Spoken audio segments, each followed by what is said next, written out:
How's it? Morning, everybody.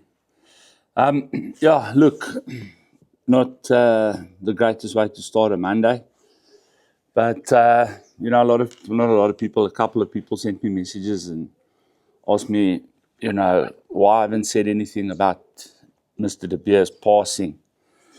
And I'll be completely honest with you, is because I needed to process things myself, which I'll get into a bit now, but just for the record, my deepest condolences to his family and to the United Independent Movement and to everyone else like myself who in Neil saw an absolute glimmer of hope for the future of this country, even though, the party and Neil himself didn't really have a big voice in government. He definitely had the largest voice on the social media/media platform. And what I really loved about Neil was, come what may, he called the truth. So in that sense, him and I were very alike and are very alike. I don't really, I get people contacting me, my friends and that, telling me every day, you better start watching what you say because you're going to pick up trouble and all of that. Well, they said the same thing to Jesus Christ, and,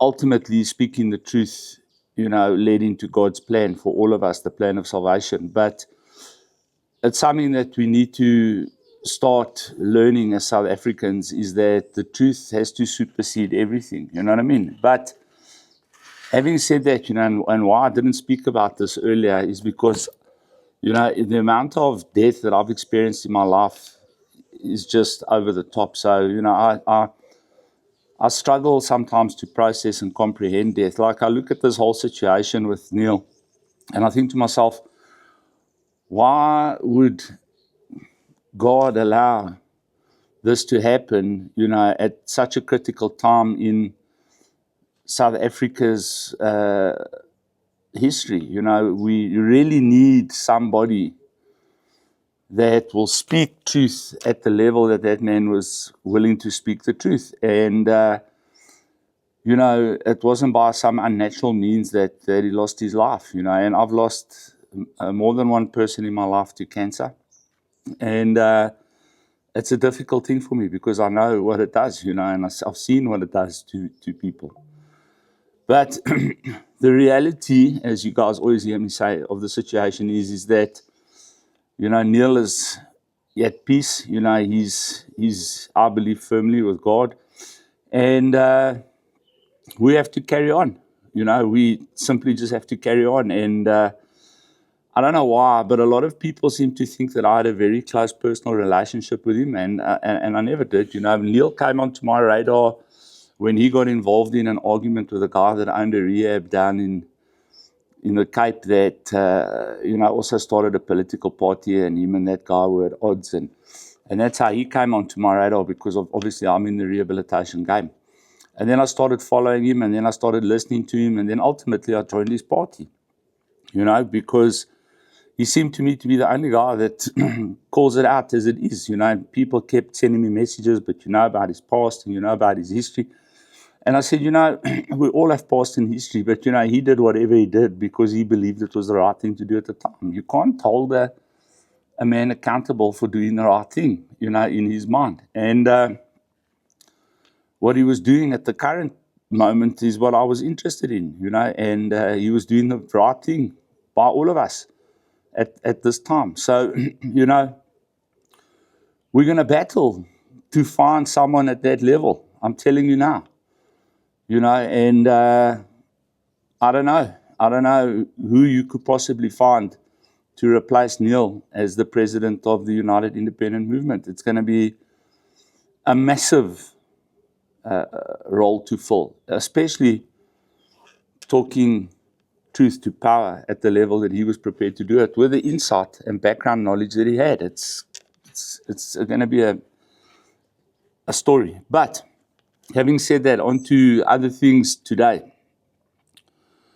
I wake up this morning, I watch Byron on the morning shot, and then I watched Willem Petzer, and I got a brief update on the news. And the brief update on the news is Mercedes-Benz scaling down, BMW scaling down, Ford scaling down, Richards Bay Mining scaling down or changing operations, ArcelorMittal winding up operations, economy in free fall, and jobs being lost by the day.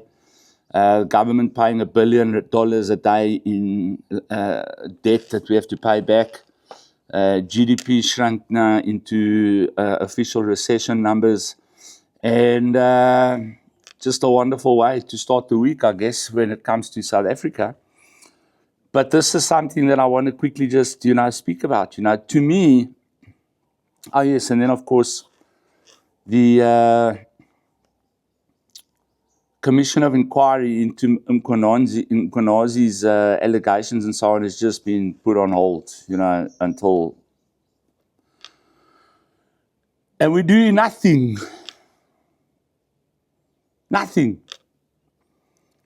We sit around and twiddle our thumbs. And by the way, news just out, they're preparing in secret to release a law to remove our firearms from us. So, and we do absolutely nothing about it. Absolutely nothing about it.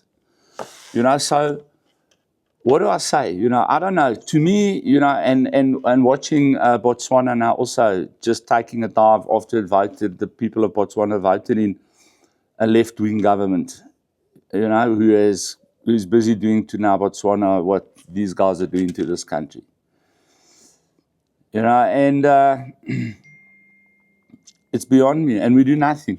We do nothing. And watching what happened in Botswana and watching what happened, all around Africa, to me it just appears that Africans prefer being poor and having something to be a victim of than doing the right thing and succeeding. It just looks like that to me. It just looks to me like we enjoy poverty, we enjoy suffering, we enjoy all these things as long as those things give us the opportunity and platform to complain about the things that we're suffering from. But when we have the opportunity to make the changes that we need to make, like removing an entire government because they're a bunch of corrupt thugs and gangsters who are killing innocent people in order to become richer and stay in power, we do nothing. Zero. We trust them to establish the boards of inquiry that are going to investigate themselves. And then we say nothing when they just put those very same boards of inquiry on hold. And still, we do nothing, We've got other political parties trying to fight these things in court and all of this. When the courts, we know what the courts are about in this country. We know who the people in the courts are, what political ideology they support. We know which party they support. We know all of these things. But we trust those very same courts are going to make decisions that favor us, the people, in favor and over those that put them in the positions of being judges and ruling in the courts. It's ridiculous. It's absolutely ridiculous. And that is why people who do not need to stay in South Africa are leaving South Africa. People who love this country, people who love their South African brothers and sisters are leaving South Africa because there's just absolutely zero forward movement because we, the people, are sitting on our hands. And now that they see that they're in trouble and there's a very good chance that they're going to be ousted, now they want to come and take the guns. Because I'm telling you right now, their intention is to stay in power no matter what. No matter what. And they cannot have an armed private security industry, and they cannot have armed private citizens that can stand against them when they're going to do what you and I know they're going to do. They're going to take and hold power by force when they are voted out. You know it, and I know it. And the fact that they want to come and try to take your only avenue of self-protection for you and your family, your firearms, is what's telling you that this is what's coming. We're not living in a blacker democracy like Australia, where the people, and even look in Australia now. A couple of decades ago, Australia took all the guns away from their citizens. Look what the government is doing to the Australian citizens. They can do nothing about the decisions that their government is making that's killing Australia as well. They've got a migration crisis. And Australian citizens can do nothing about it. Look at any country. Look at England. Firearm ownership is banned in England. Look what's happened to England. Europe. Look what's happening. And this is what they want to do here. And are doing here.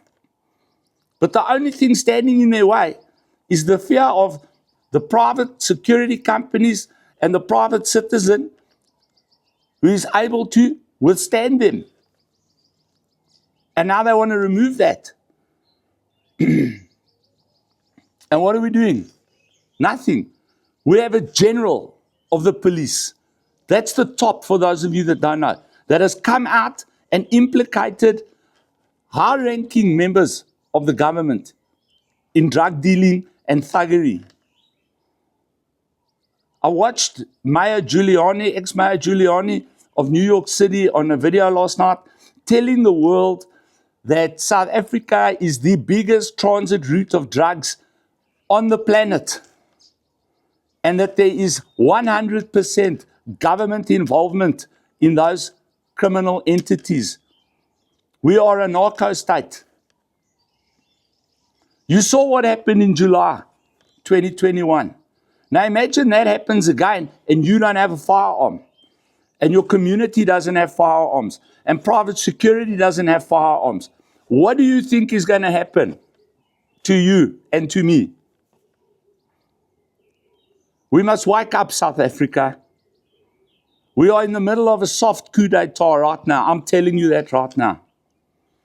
These people are preparing to disarm us, and they're preparing to keep power no matter what, because they know if they lose power, to prison they go. International prisons. Foreign countries are preparing international criminal cases against these guys. And if they're not in power, the government that is in power has the ability to extradite them. They will never allow that. So get your flipping head screwed on right and start understanding that the time for sitting on our asses and doing nothing is over. It's over. Whatever we feared was coming is coming. Get ready. And you've got two options. You can stay and protect what is yours, or you can leave. And I'm telling you now, I'm not going to stand and try and protect something on my own against insurmountable odds, when the rest of South Africa is gleefully watching on, enjoying the destruction, and doing nothing about it. Then it's better to leave. Then it's better to leave. On a last note, I'm seriously considering starting a lobby group similar to AfriForum Solidarity type deal, except all-inclusive, not targeted at any particular demographic of South Africa. People of South Africa that want to stand together to defend what is rightfully ours, the people of South Africa's, to defend. And that is every citizen in this country. I'm thinking about it. If you think I should do it, and you're willing to support something like that, send me some comments or some private messages, or you can send me emails at dave@nodrugs, dave@nodrugs.co.za, and let me know your thoughts. Have a lekker day. Cheers.